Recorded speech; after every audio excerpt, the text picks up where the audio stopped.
भूतिया हवेली की डरावनी कहानी। गांव के बाहर एक पुरानी हवेली थी जिसे लोग भूतिया हवेली कहते थे। सालों से वो हवेली वीरान पड़ी थी।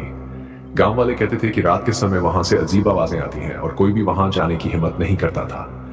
एक दिन गांव के 4 दोस्त राहुल, सोनू, रीना और पूजा हिम्मत करके उस हवेली में जाने का फैसला करते हैं। वे लोग सोचते हैं कि ये सब सिर्फ अफवाहें और वहां कुछ भी नहीं है। चारों दोस्त रात को 10 बजे वहां पहुंचते हैं।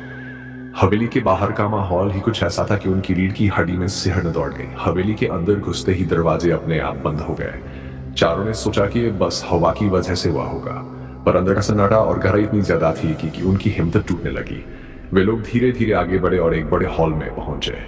वहां अचानक ठंडी हवा का एक झोंका आया और दीवारों पर लगे एक चित्र अपने आप हिलने लगे।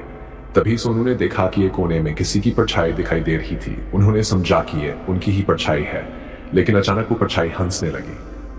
उनकी रूह कांप उठी। राहुल ने हिम्मत करके कहा, चलो अब वापस चलते हैं। लेकिन जब वे दरवाजे की तरफ बढ़े तो देखा कि दरवाजा गायब हो चुका था। वे चारों घबराकर इधर उधर भागने लगे, लेकिन हर दरवाजा बंद हो गया था। तभी हवेली के अंदर एक पुरानी घड़ी की आवाज आने लगी। घड़ी में रात के 3 बजे थे। अचानक एक महिला की चीख सुनाई दी और एक सफेद साड़ी में लिपटी औरत उनके सामने प्रकट हुई।